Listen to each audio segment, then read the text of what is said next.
Baik, rekan-rekan Bapak dan Ibu, nah ini saya diminta eh, ditugaskan ya untuk menyampaikan peran perawat dalam optimalisasi penggunaan ruang rawat. Siap, Kak. Baik, di peran perawat ini sebenarnya mungkin rekan-rekan Bapak dan Ibu udah hafal semua ya. Cuman karena ada satu kata ini ya, satu kata itu adalah optimalisasi ya. Jadi kita perlu analisis critical thinking dulu ini ya. Bagaimana caranya kita mengoptimalkan begitu kan ya? Bagaimana kita caranya menaikkan eh, kualitas ya pelayanan. Nah, baik Bapak dan Ibu. Nah, sebelum kita lanjut, kita sambil berkenalan dulu ya. Mungkin kita ada yang baru bertemu ya, atau mungkin kita sudah beberapa kali bertemu ya. Boleh dipanggil saya Bu Iin. Saya di saat ini di Universitas Jenderal Ahmad Yani di Fakultas Ilmu dan Teknologi Kesehatan di program studi Magister Keperawatan ya. Eh, nah, boleh nanti rekan-rekan kalau ada yang ingin melanjutkan ke pendidikan Magister Keperawatan boleh kontak ke saya ya atau juga ke website pendaftaran Unjani. Nah, ini kontak saya, lalu email saya, boleh kita sambil bisa saling silaturahim atau saling sharing atau juga diskusi keilmuan keperawatan atau aplikasinya ya. Baik, Bapak dan Ibu, tentunya Bapak dan Ibu dari pagi sampai dengan sore hari ini eh, jangan lupa sambil banyak juga minum atau sambil snack ya, sambil juga mungkin minum kopi dulu ya. Nah, Bapak dan Ibu, ini ada pertanyaan. Benarkah gaya belajar berpengaruh pada hasil belajar? Kira-kira benar nggak? Benar, Bu. Benar, Benar Bu. ya. Oke. Nah, baik. Gaya belajarnya ada yang mungkin menggunakan auditori ya, lebih cepat ditangkap gitu ya, cepat menangkap. Ada yang lewat pendengaran lebih cepat menangkap, ada yang penglihatan, atau juga ada yang sambil juga bergerak ya atau lainnya. Silahkan sambil mana yang paling dominan atau yang paling cepat ya diterima ya oleh rekan-rekan Bapak dan Ibu sambil kita sharing ya di sore hari ini. Nah, Bapak dan Ibu, kita tepuk semangat dulu ya di sore hari ini. Nah, kalau tepuk satu, ucapkan yes ya sambil tepuk tangan satu kali. Ya, lalu kalau dua, yes, yes, tepuk tangan dua kali. Tepuk tiga, yes, tiga kali, sambil tepuk tangan tiga kali. Lalu kalau saya bertanya, siap belajar? Nah, jawabannya siap. Ya, sambil tangan mengepal semangat. Oke, nah kita cek dulu ya kesiapan Bapak Ibu ya. Tepuk satu, Yes, yes. ya. Yes, Oke. Tepuk dua, Yes, yes, yes, yes. yes, oke. Tepuk tiga, Yes, yes, yes, yes. yes. oke. Siap belajar? Siap. Siap. Oke, keren ya. Luar biasa Bapak dan Ibu semua di sore hari ini semakin semangat ya. Oke, saya kasih pantun ya sebagai hadiah ini ya. Nah, pisau di dapur harus diasah agar Oh, agar cakep. tajam dan menjadi kuat. Cakep. Oh, Cakep. Ya, belajarlah tak kenal lelah Cakep. Cakep. supaya dapat ilmu bermanfaat ya.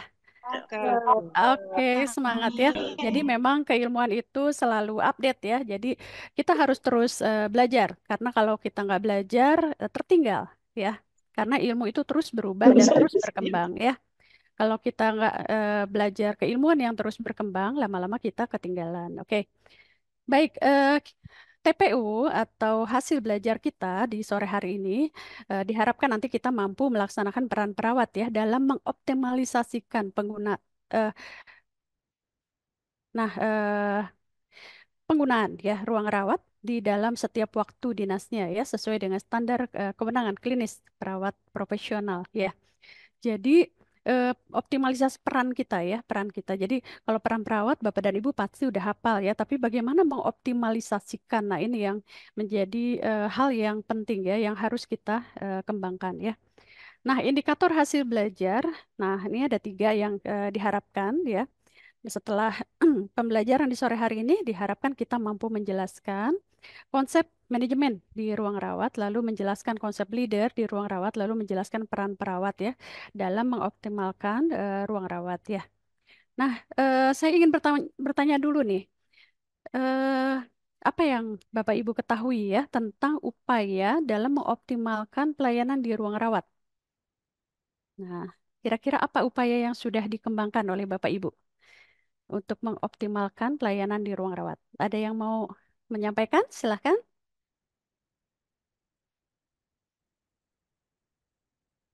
Ada pengalamannya? Silahkan. Apa yang dilakukan untuk mengoptimalkan pelayanan di ruang rawat? Apa ya? Dengan caring mungkin ya, atau dengan inovasi ya, atau ada juga yang dengan senyum sapa salamnya atau service excellence-nya mungkin ya, ada lagi yang lain? Oke, tentunya Bapak dan Ibu sudah selalu ya mengoptimalkan pelayanan di rawat jalan. Baik, kita lanjut ya. Oke, siap Bapak Ibu? Kita lanjutkan? Ya. Oke, siap ya. Baik, kita lanjutkan ke bagaimana peran perawat dalam optimalisasi penggunaan ruang rawat ya. Nah, di sini sesuai dengan yang tadi didiskusikan ya, yang disampaikan oleh para pakar keperawatan sebelumnya ya, bahwa manajemen keperawatan itu proses pelaksanaan pelayanan keperawatan melalui upaya keperawatan ya, staf perawat untuk memberikan asuhan keperawatan. Jadi, yang kita berikan adalah asuhan keperawatan ya, dan pemulihan serta rasa aman kepada klien atau pasien, keluarga dan masyarakat. Nah, di sini saya sebut klien itu pasien saja ya, karena bisa jadi pesertanya kita di sore hari ini tidak hanya perawat kan, ada dokter juga, ada bidan juga, ada tenaga kesehatan lain ya, jadi medis dan nakes. Jadi saya pakai kata pasien saja ya, supaya seragam ya. Baik.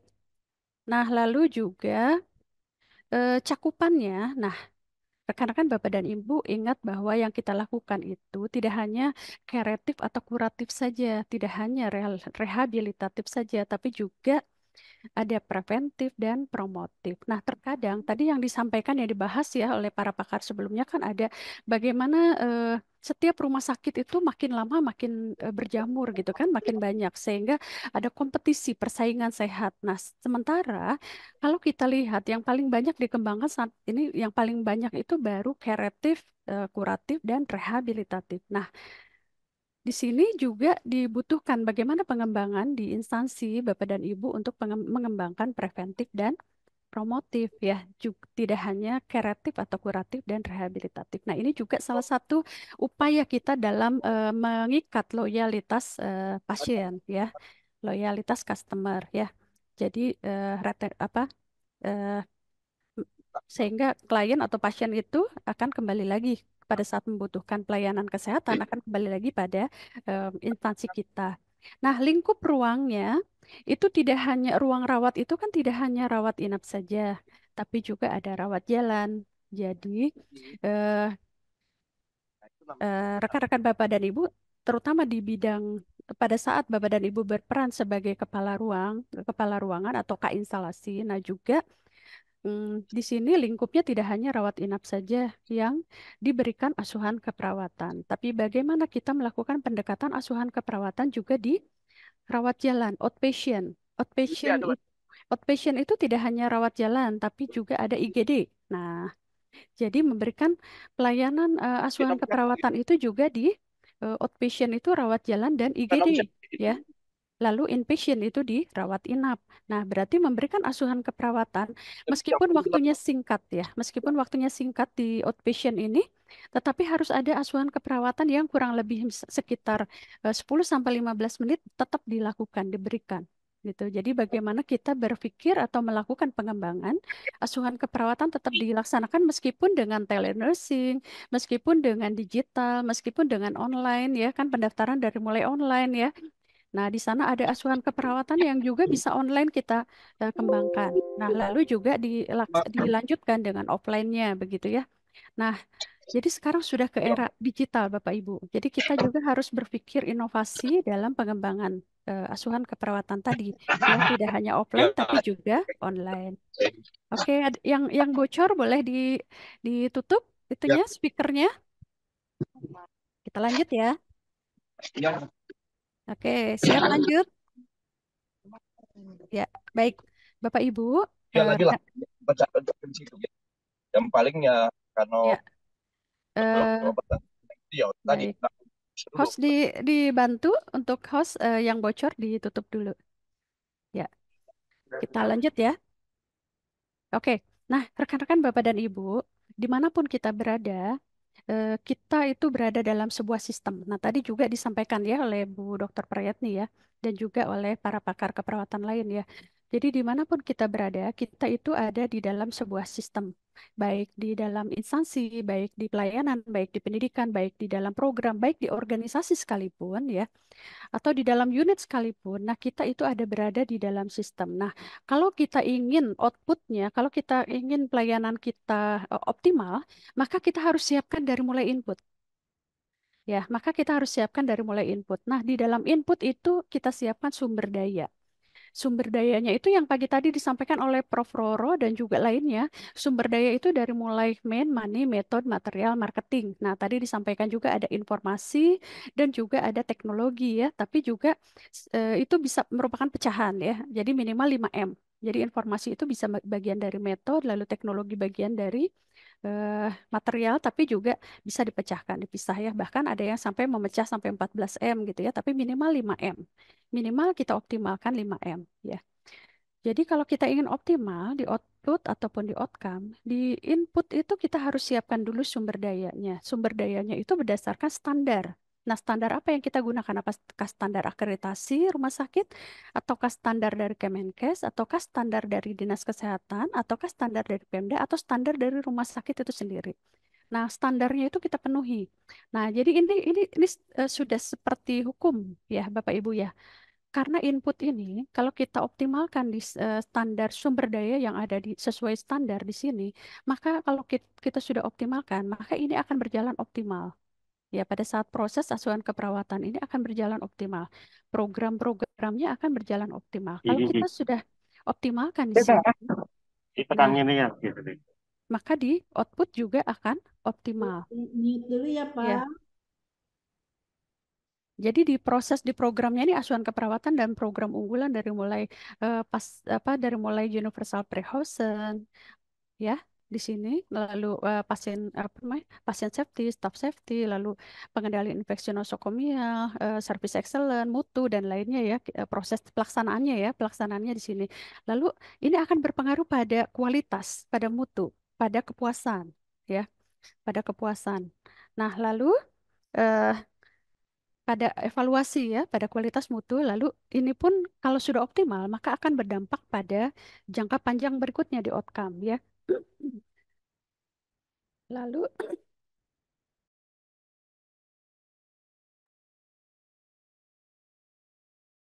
nah lalu juga akan berdampak pada derajat kesehatan masyarakat ya. Nah ini impact ya. Nah jadi, nah setelah itu nanti kembali kepada kebijakan, feedback kebijakan kita mau membuat perubahan apa lagi ya yang kita tingkatkan. Lalu atau kebijakan apa yang kita harus ubah gitu ya. Nah, terus berkelanjutan. Jadi, kalau kita tingkatkan di input, maka proses juga akan meningkat. Kalau proses meningkat, maka output akan meningkat. Lalu ini akan pengaruh lagi ke sini. Jadi ini saling berpengaruh. Jadi ini sudah seperti hukum ya, sudah seperti sunatullah gitu ya. Nah, ini akan saling berpengaruh. Jadi kalau misalnya ada ada yang eh, belum optimal, maka kita cek yang sebelumnya ya. Apa yang belum kita lengkapi gitu ya. Nah, di sini sistem tadi input, proses, output, outcome, impact ya. Jadi sama halnya dengan sistem tubuh di dalam tubuh kita ya. Jadi ada sistem. Nah, lalu di sumber daya yang harus kita siapkan. Nah, kita harus berpikir critical thinking kita di sini apa yang mau kita gunakan ya. Di sumber daya itu berarti sumber dayanya itu harus seperti apa yang harus kita siapkan dari mulai karakteristiknya, pendidikannya, pengalaman kerjanya, lalu juga eh, eh, pelatihan misalnya yang pernah diikuti ya, lalu PK berapa begitu ya. Nah, lalu pasien-pasiennya karakteristik pasien apa yang mau kita layani begitu kan. Nah, itu tentunya berbeda dengan karakteristik pasien lainnya. Nah, lalu diproses, apa yang mau kita lakukan, di output, apa yang mau kita hasilkan. Kita ingin target berapa nih, gitu ya. Kita ingin target berapa? Kita ingin capaian kita, kunjungan kita berapa nih? Peningkatan setiap bulannya berapa nih? Gitu ya. Peningkatan penghasilannya berapa gitu ya. Nah, jadi kita harus bertarget di sini sehingga apa yang mau kita lakukan sehingga target itu bisa tercapai begitu. Nah, lalu apa yang berikutnya? Apa yang mau kita hasilkan ya? Lalu apa yang mau kita ubah? Kita ingin mencapai apa? Derajat kesehatan masyarakat seperti apa yang akan kita berikan manfaat dengan keberadaan kita, gitu ya. Nah, lalu juga ada pendekatan kepemimpinan dan manajemen kesehatan di dalamnya ya. Ada strategi manajemen yang kita kembangkan, lalu ada pengembangan tim solid yang kita siapkan ya. Lalu ada inovasi dan pengelolaannya. Jadi inovasi teknologi yang kita harus juga pelajari dan kita kembangkan lalu kita aplikasikan. Nah, lalu juga evaluasi kinerja, kinerja ya tim kita ya. Nah, tadi sudah disampaikan juga ya oleh pakar sebelumnya bahwa ada perbedaan antara manajer dengan leader. Nah, di sini berarti dalam mengoptimalkan peran-peran tadi kan ada top manager, middle manager dan low manager ya. Peran di keperawatan di sini dari mulai top manager ya, pimpinan yang paling atas ya, lalu ada middle manager, lalu ada low manager ya, ada perawat pelaksana. Nah, pimpinan yang paling atas itu dia harus memiliki pengembangan konsep untuk membuat desain, untuk membuat desain pelayanan yang akan kita kembangkan, sehingga dia perlu melakukan apa eh, berbagai evidence base, mengkaji ya berbagai evidence base dan juga mengkaji berbagai inovasi dan mengembangkannya ya. Nah, jadi konsep dia harus lebih besar ya dimiliki oleh top manager. Nah, lalu yang middle manager di sini dia selain konsep juga skill ya. Lalu ada HAM, hubungan antar manusia yang juga ada di dalamnya. Yang top terutama lebih lagi dia harus punya jejaring networking yang juga besar ya. Tapi sekarang sudah era digital. Jadi jejaring networking itu juga kita bisa kembangkan dengan digital. Nah, lalu low manager juga ya. Dia harus menguasai skill. Nah, di dalam ketiga peran tadi, di dalam tiga level manager tadi, di sini juga harus memiliki masing-masing memiliki jiwa leadership, jiwa kepemimpinan. Jadi tidak hanya terkait dengan tidak hanya berdasarkan jabatan ya. Lalu juga eh, jadi masing-masing memiliki inovasi ataupun memiliki pengembangan atau memiliki leadership ya dalam mengembangkan setiap perannya ya. Jadi dapat eh, produktif ya, melaksanakan pekerjaannya dengan produktif, inovatif ya, lalu kreatif ya. Nah, dan lainnya. Nah, di sini peran perawat. Peran perawat itu tidak hanya caregiver ya. Tidak hanya caregiver, jadi juga ada edukator. Jadi kita memberikan informasi. Nah, jadi tidak hanya memberikan pelayanan keperawatan supaya klien tidak kembali lagi atau pasien tidak kembali lagi dengan masalah yang sama, maka kita harus memberikan informasi self care ya. Informasi edukasi kesehatan pada pasien bagaimana perawatan di rumah begitu kan sehingga tidak kambuh berulang ya. Lalu kita sebagai pengelola atau manajer, lalu juga peran perawat sebagai researcher. Jangan lupa bahwa di pelayanan itu kaya akan data. Ya, di pelayanan itu kaya kaya sekali akan data. Tapi kalau kita tidak gunakan, tidak gunakan dengan riset, ya, mana yang lebih efektif SPO yang mana yang lebih efektif ya lalu kita kembangkan dengan riset lalu juga bagaimana inovasi untuk pelayanan keperawatan yang lebih optimal begitu ya lebih profesional lebih memuaskan untuk pasien gitu ya. Nah, kalau kita tidak kembangkan dengan riset, maka kekayaan data di pelayanan itu akan hilang.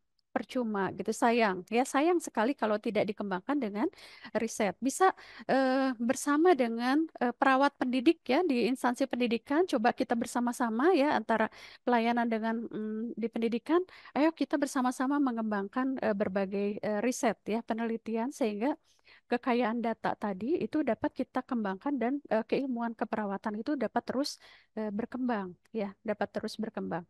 Nah, hal ini pun akan nanti bermakna pada rekan-rekan perawat yang ada di level PK 4 gitu ya, atau yang 3 untuk naik ke 4 atau juga 4 untuk ke 5 misalnya, dan di sana perlu adanya eh, tugas riset ya untuk naik ke karir, jenjang karir berikutnya gitu kan.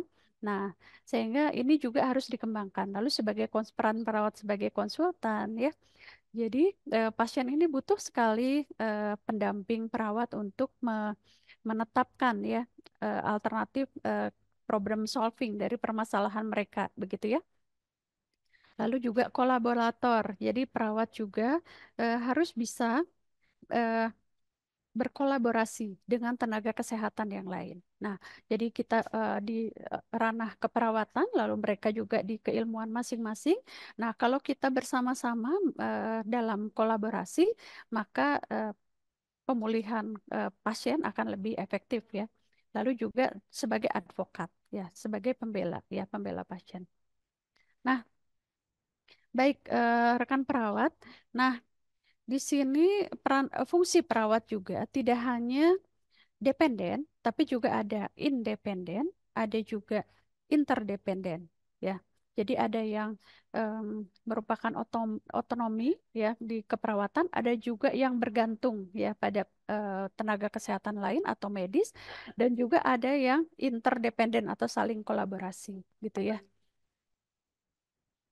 Nah, lalu juga, nah di sini peran perawat sebagai kepala ruangan. Nah, kepala ruangan ini perannya lebih banyak manajemen unit. Jadi, kepala ruangan juga sudah memikirkan tidak hanya manajemen asuhan keperawatan, tapi juga manajemen sumber daya manusia, ya.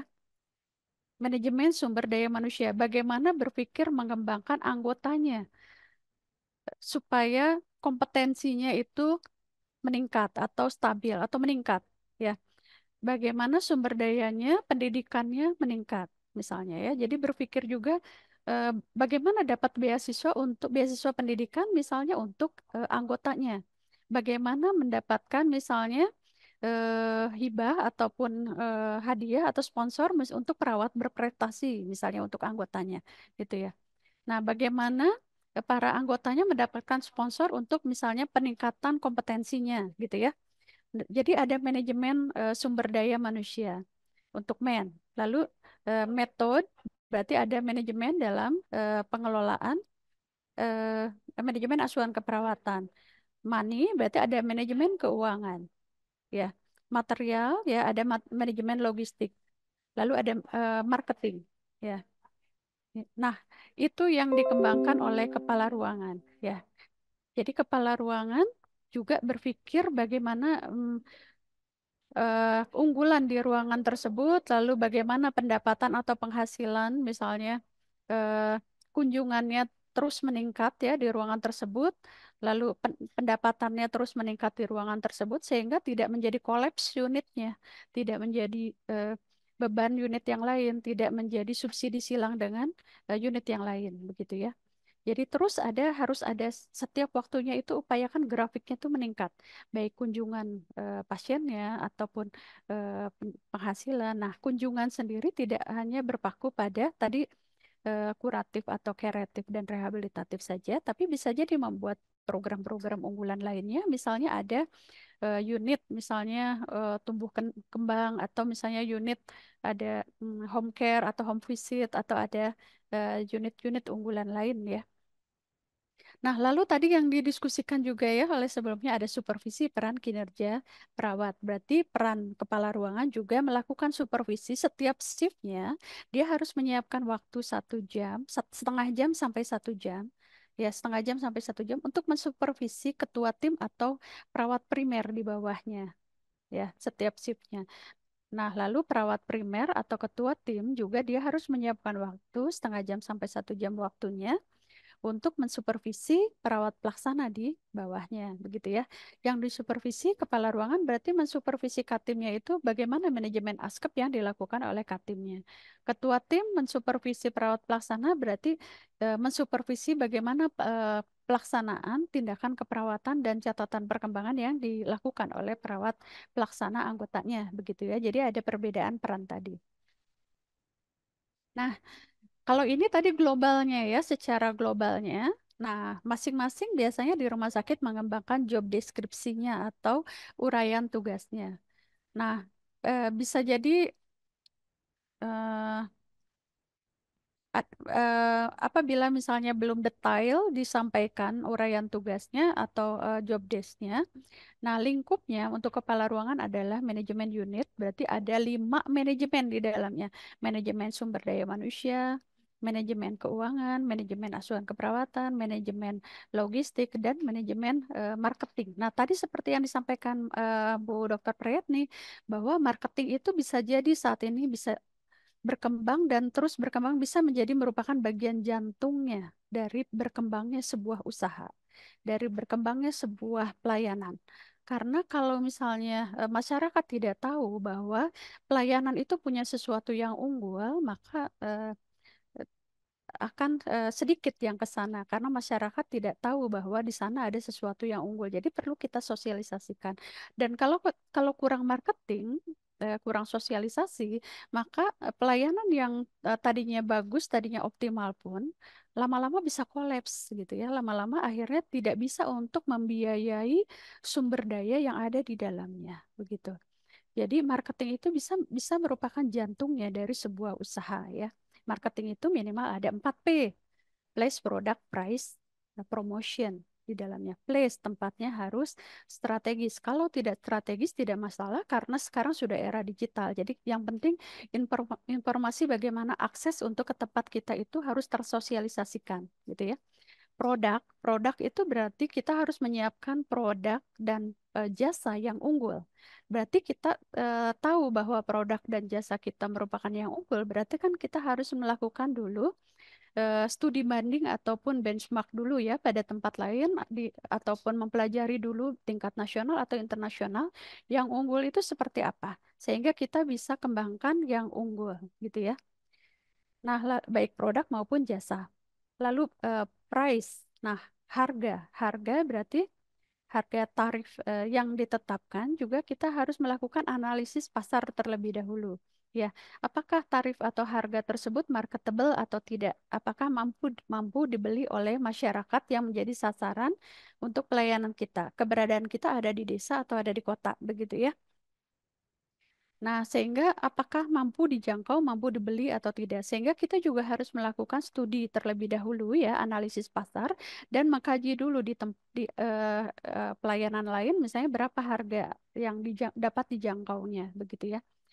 Nah, tetapi eh, hal ini juga bergantung pada sasaran kita apakah menengah ke bawah ataukah menengah ke atas, begitu ya.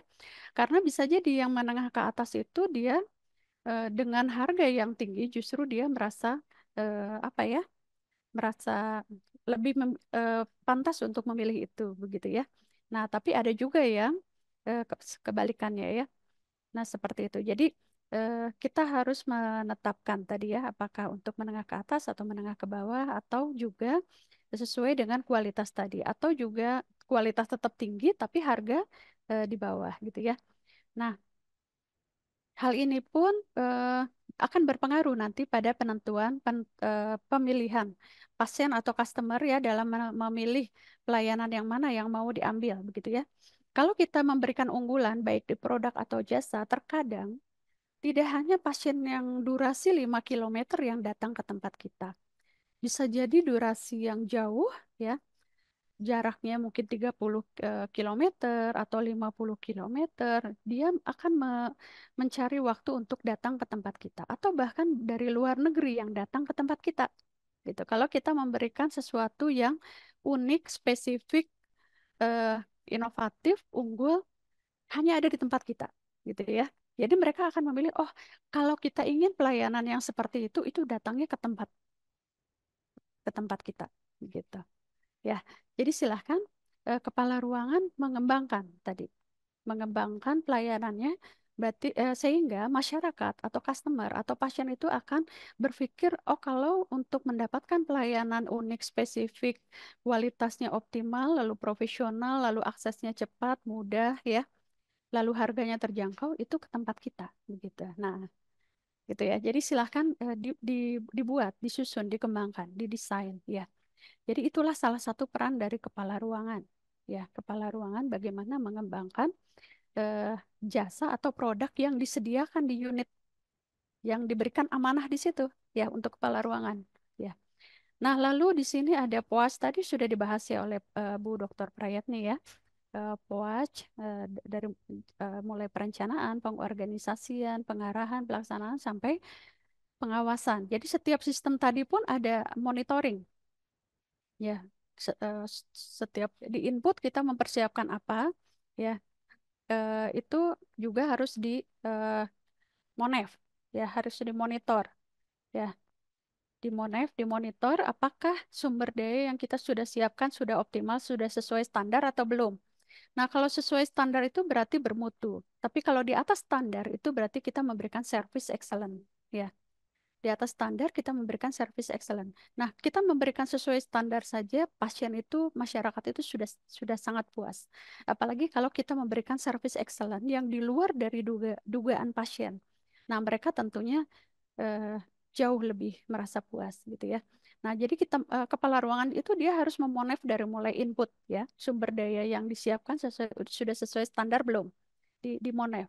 Lalu di eh, pelaksanaan tetap juga di monef, di pelaksanaan karena kalau lewat loss control tidak di monef itu akan di luar kendali. Akan banyak sekali hal-hal yang terkadang di luar pengawasan kita terjadi. Sekarang sudah era digital, karena kalau misalnya eh, kita telat merespons sedikit saja, sebentar saja, terkadang suka ada mispersepsi, miskomunikasi, dan akhirnya larinya komplainnya bukan ke yang terkait. Sekarang banyaknya ke medsos terkadang ya, atau memberikan bintang di tempat unit kerja kita, bintangnya itu langsung ke bukan 5 tapi 4, 3, atau 2, 1 gitu kan. Dan kadang-kadang kekesalan itu dimunculkan di sana gitu ya. Nah, ini akan mempengaruhi bagaimana customer lain atau pasien itu akan memilih pelayanan kita untuk memilih pelayanan di tempat kita ya. Nah, dari mulai proses juga di Monet, lalu di eh, output juga kita harus Monet. Ketercapaiannya sudah sesuai target belum gitu ya. Outcome juga impact di Monet ya.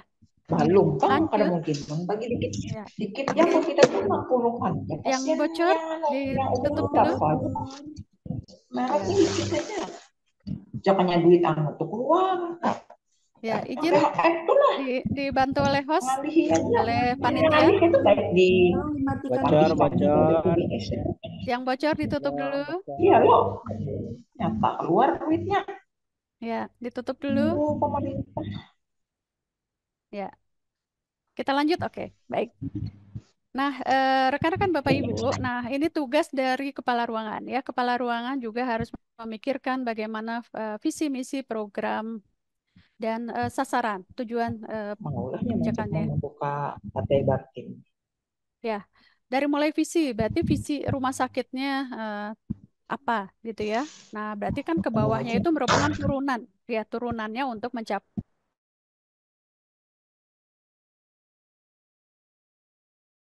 Ya, baik. Nah, jadi dari mulai visi ya kepala ruangan harus melihat bagaimana visi dari rumah sakitnya itu apa, maka di bawahnya itu merupakan turunan dari visi rumah sakit ya. Maka setiap unit juga harus mencapai tadi visi tadi. Nah, untuk mencapai visi, ya, visi itu adalah pandangan ke depan.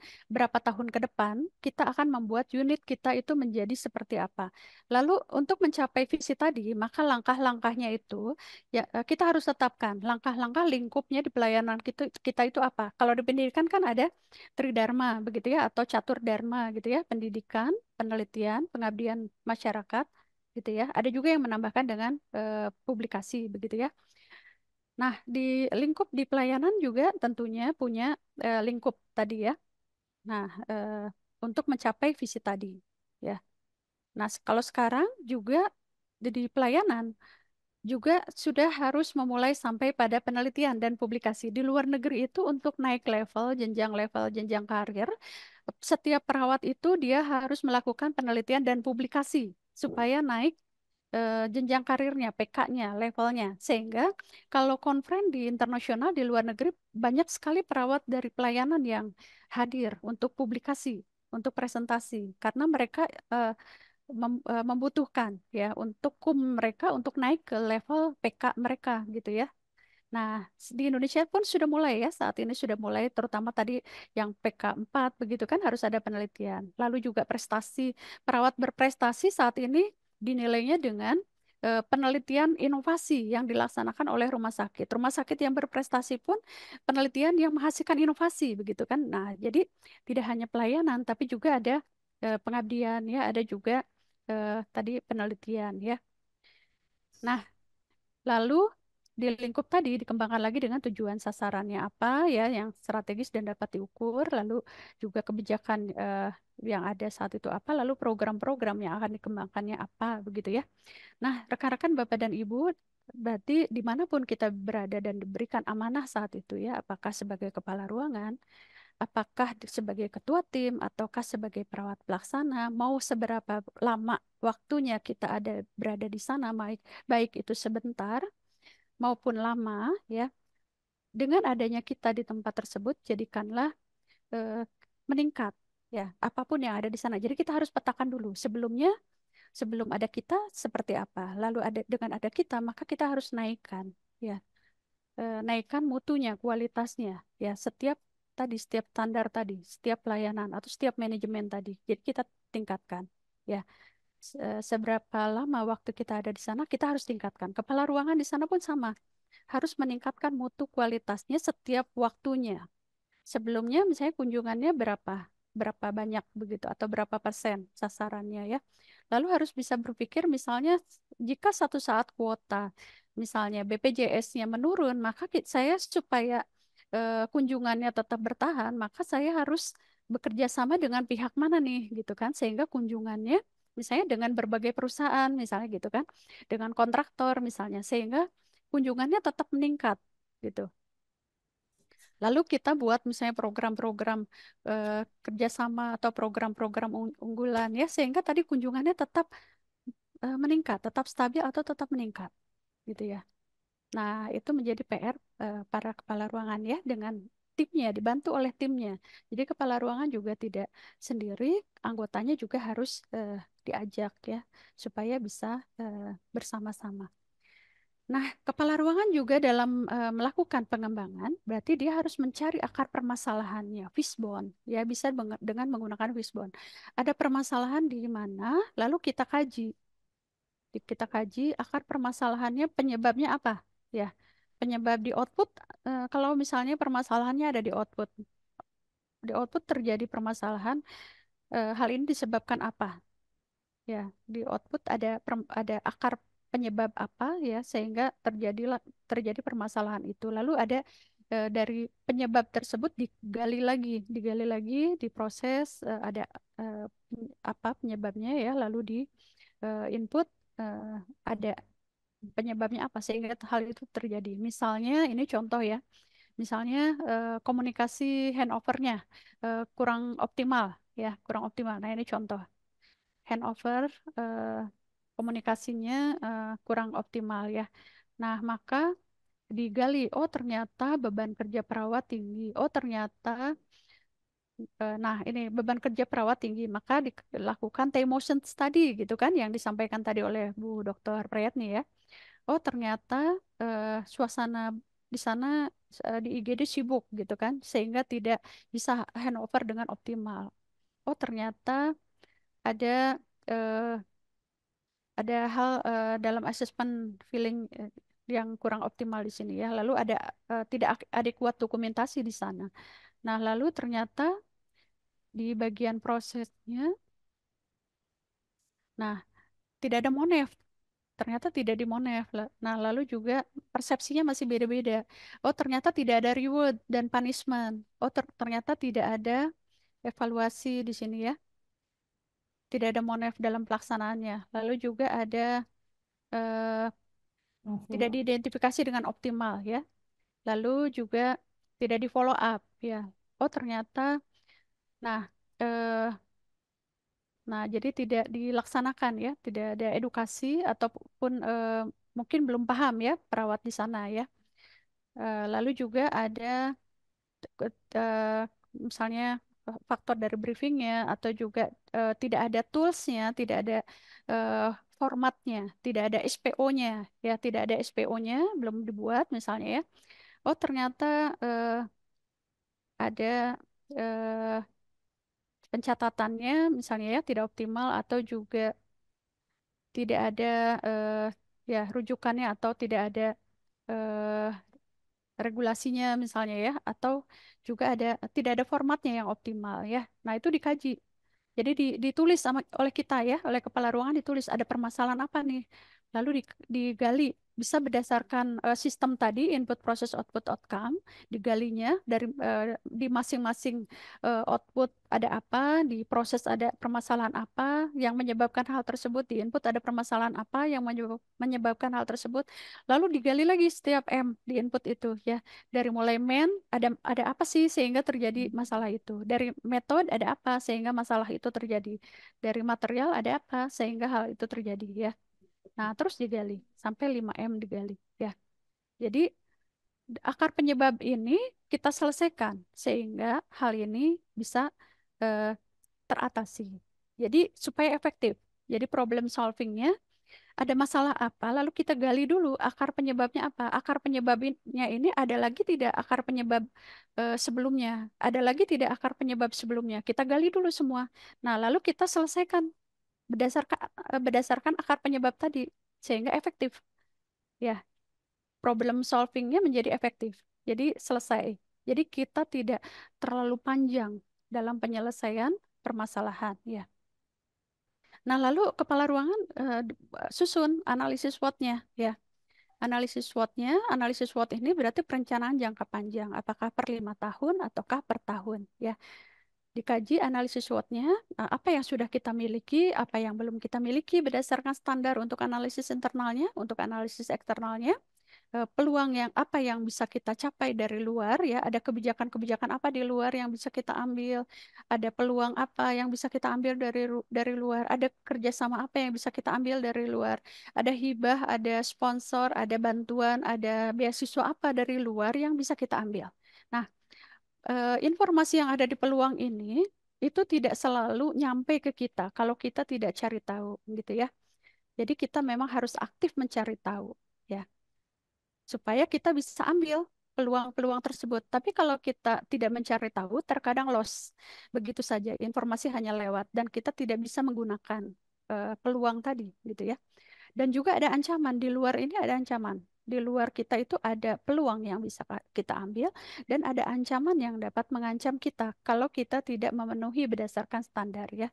Jadi kepala ruangan juga mengembangkan analisis SWOT-nya, lalu juga mengembangkan sumber daya yang 5M tadi, man, money, method, material, marketing ya.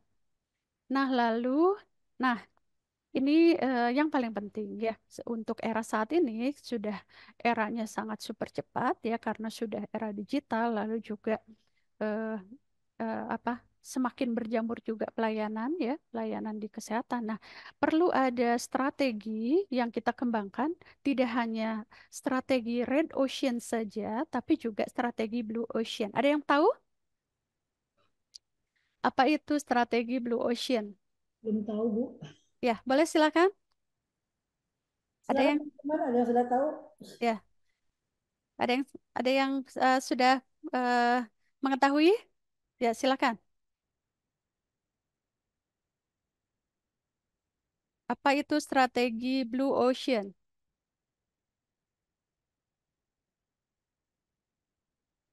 Nah, baik. Mungkin ada yang tahu? Oke, kita saling sharing ya.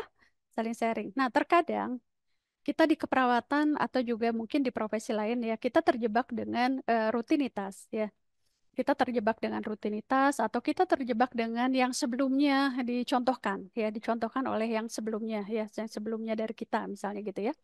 Misalnya kita rutinitas apakah di pelayanannya yang ada seperti itu gitu ya. Lalu di pendidikan mengajar misalnya ya, rutinitas dalam mengajar ya. Nah, eh, terkadang kita terjebak dalam hal yang sama yang kita kembangkan. Nah, lalu kita eh, kita bisa kaji apa yang bisa kita kembangkan, inovasi apa atau evidence based practice apa ya atau EBP apa yang sudah dikembangkan baik nasional atau internasional ya. Atau kita lihat yang sudah dikembangkan orang lain lalu kita modifikasi menjadi inovasi yang baru, kita kembangkan di tempat kita gitu ya. Hal yang belum dilakukan di umumnya ya. Lalu kita kembangkan hal yang baru yang berbeda dengan yang lain. Yang berbeda dengan yang lain. Nah, itu adalah Blue Ocean Strategi. Ya, Blue Ocean Strategi. Nah, kita bisa menjadi pionir. Ya, kita bisa menjadi pionir yang berbeda, yang tentunya meskipun berbeda, kita harus tetap berada pada koridor standar profesional legal aspek yang benar, begitu ya.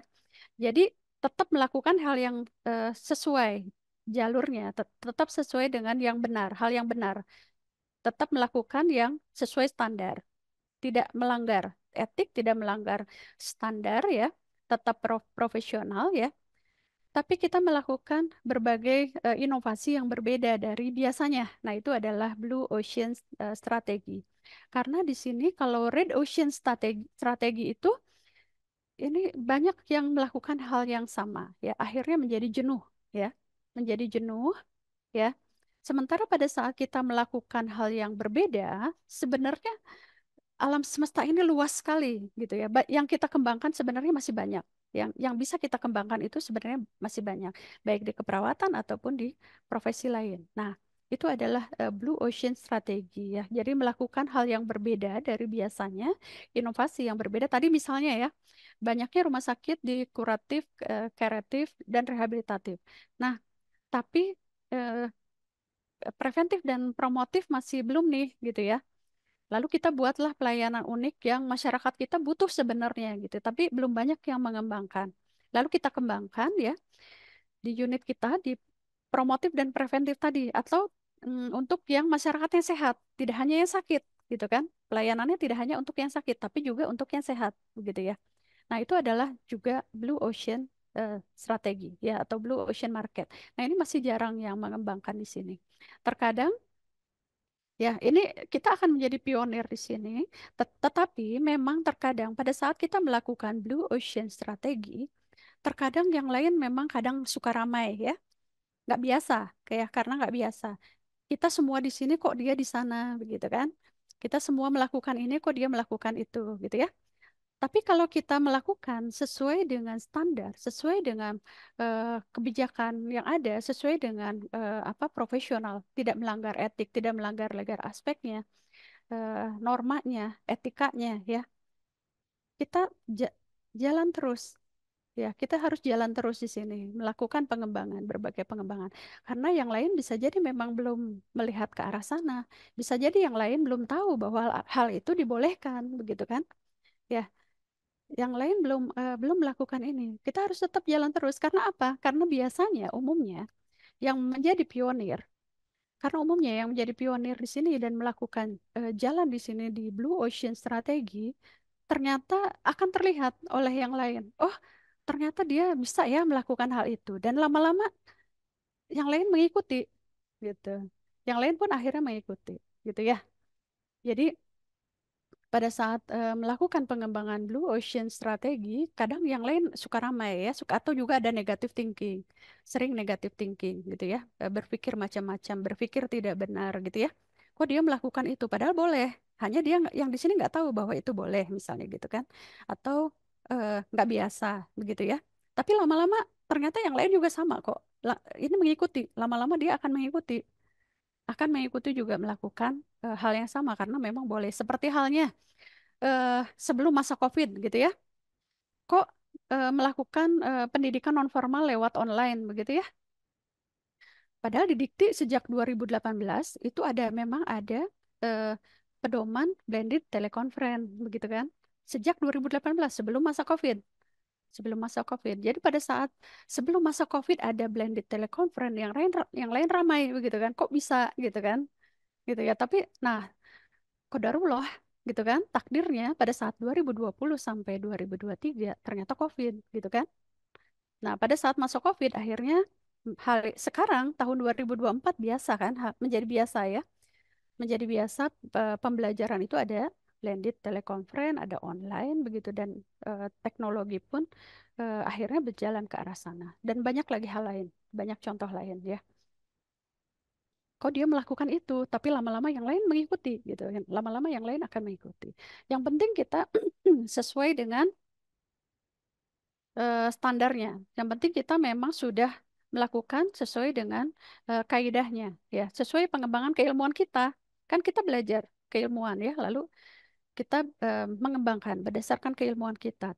Kita tidak melanggar keilmuan kita begitu ya. Dan etikanya, standarnya kita tidak melanggar aturan ya, tidak melakukan hal yang tidak benar, tetap kita pegang hal yang benar, kita lakukan yang benar begitu ya sesuai dengan profesional ya.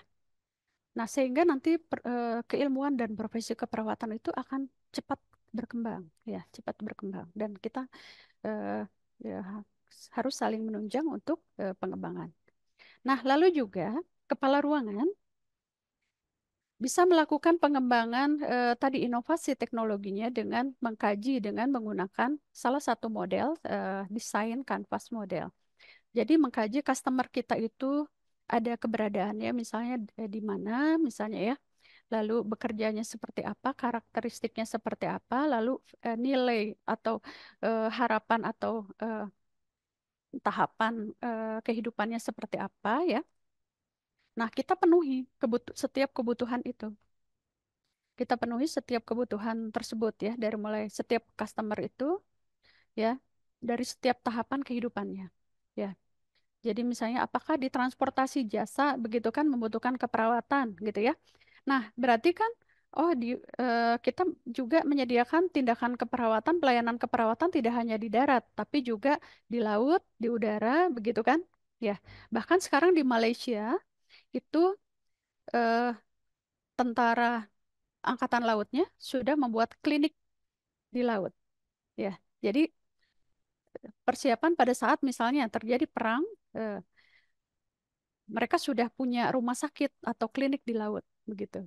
Nah, jadi dikembangkan ya. Kita kaji para top manajernya ya di rumah sakit di pelayanan ya, dari mulai kepala ruangan ke atas begitu ya, bersama top manajer lainnya dikembangkan setiap eh, pasien itu, setiap customer itu keberadaannya atau kegiatannya apa saja, lalu penuhi pelayanan keperawatannya ya dari mulai misalnya perawatan pranikah misalnya gitu ya atau setelah melahirkan gitu kan ada visit. Nah, di Malaysia itu bahkan berkembang ada paket-paket visit home visit ya dari rumah sakit setiap eh, bayi yang dilahirkan di sana dia akan terus diikuti ada paket-paket perawatan misalnya bayi baru lahir, paket untuk postnatal ya. Juga ada diikuti perkembangan bayinya sampai remajanya begitu. Nah, itu di Malaysia ya. Nah, lalu juga berbagai perkembangan lain. Nah, banyak yang kita bisa kembangkan ya di sini ya. Jadi kita petakan bisa menggunakan desain kanvas model. Nah, rekan-rekan Bapak Ibu bisa pelajari kembali ya, bisa banyak sumber yang mempelajari tentang desain kanvas model. Nah, ini beberapa yang bisa Bapak Ibu kembangkan ya, kepala ruangan, baik di inovasi teknologi keperawatannya menggunakan digital ya. Kita banyak sekali teknologi-teknologi digital sekarang yang eh, tidak terlalu mahal ya, yang bisa juga disediakan untuk di rumah sakit.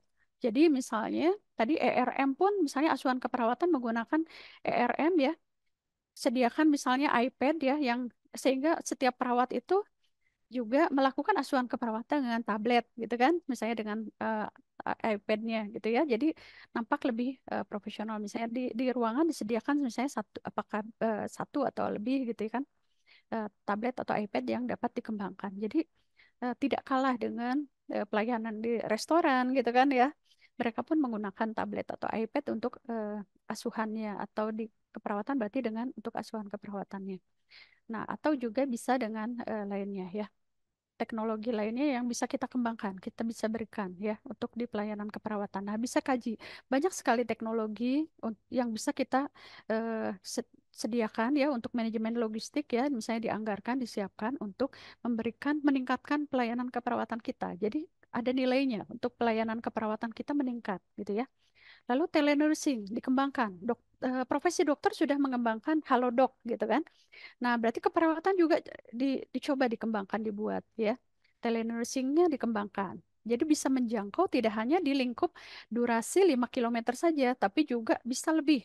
Bisa lintas negara, bisa lintas provinsi, bisa lintas pulau ya.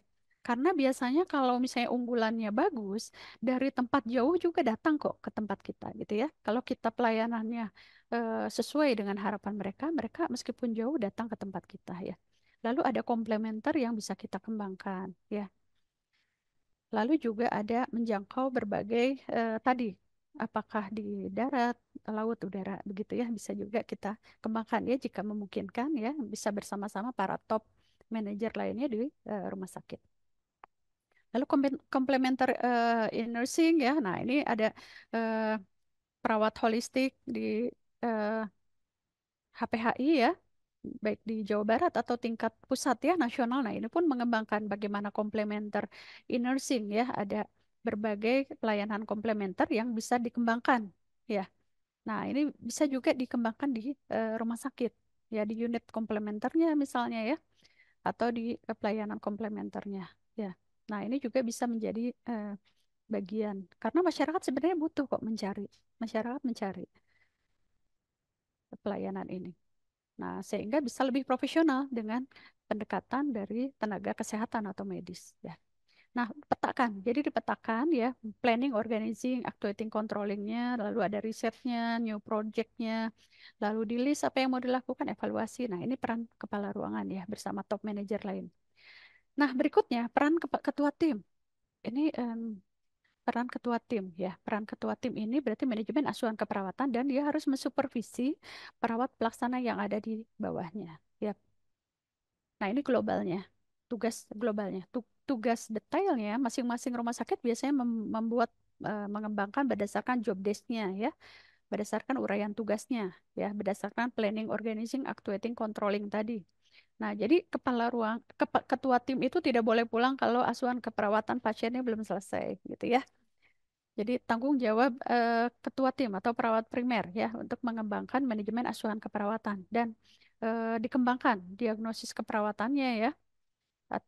Tidak hanya bio saja, tapi psikososio spiritual ya. Nah, itu menunjukkan bagaimana analisis critical thinking yang dikuasai oleh seorang ketua tim atau perawat primer ya. Jadi itu akan menunjukkan kemampuan ya dari katimnya atau perawat primernya.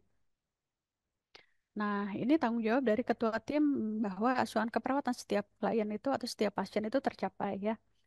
Nah, lalu kembangkan berdasarkan 3S atau 4S yang dikembangkan oleh PPNI ya, dan juga yang distandarkan oleh Kemenkes ya. Nah, dikembangkan oleh ketua timnya ya, diaplikasikan di pelayanannya. Nah, itu menunjukkan bahwa eh, profesional dari seorang ketua tim atau perawat primer ya.